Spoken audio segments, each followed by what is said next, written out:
மடப்புரம் கோவில் காவலாளி அஜித்குமார் கொலை வழக்கு தொடர்பாக சிபிஐ அலுவலகத்தில் 5 பேர் ஆஜராகியுள்ளனர்.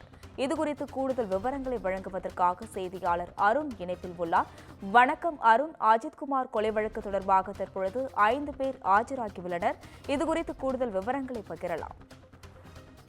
அஸ்வினி, கடந்த மாதம் 28ஆம் தேதி திருப்புவனம் காவல் நிலையத்திற்கு உட்பட்ட ஒரு திருட்டு வழக்கு ஒன்றில் விசாரணை அழைத்துச் செல்லப்பட்ட மடப்புரம் காவலாளி அஜித்குமார் என்பவர் தனிப்படை காவலராக கடுமையாக தாக்கப்பட்டு அவர் உயிரிழந்ததாக கூறப்படுகிறது. இந்நிலையில் உயிரிழந்த அவருடைய வழக்கு என்பது தற்போது சிபிஐயிடம் முக்கிய கொலை வழக்காக மாறியிருக்கிறது.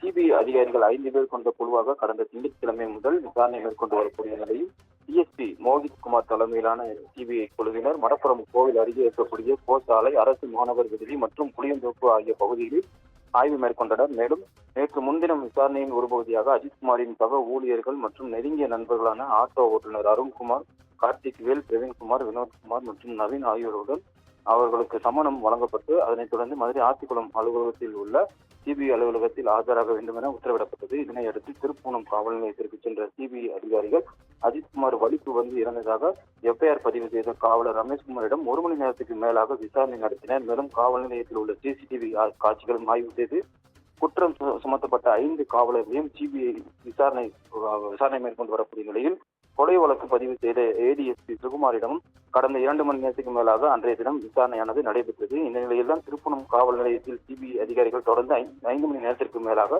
விசாரணை மேற்கொண்டனர்.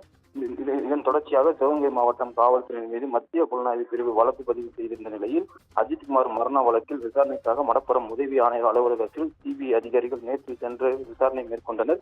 மேலும் அங்கு இருக்கக்கூடிய உதவி ஆணையரின் ஓட்டுநர் கார்த்திக் வேல், பிரவீன்குமார் மற்றும் ஆட்டோ ஓட்டுநர் அருண்குமார், செக்யூரிட்டி வினோத்குமார் மற்றும் உயிரிழந்த இளைஞருடைய அஜித்குமாரின் சகோதரரான நவீன்குமார் உள்ளிட்ட 5 பேரிடம் இன்று சிபிஐ விசாரணைக்கு மதுரை சிபிஐ அலுவலகத்தில் நேரில் ஆஜராக வேண்டும் என்று அவர்கள் உத்தரவிட்டனர். இதனை அடுத்து 5 பேரும் இன்று மதுரை ஆத்திக்குளம் பகுதியில் இருக்கக்கூடிய சிபிஐ அலுவலகத்தில் ஆஜராகியிருக்கிறார்கள்.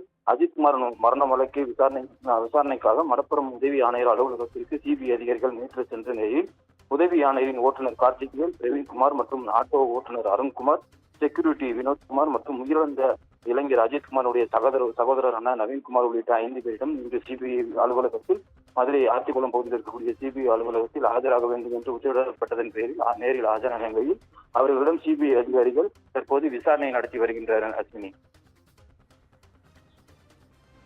விரிவான தகவலுக்கு நன்றி அருண்.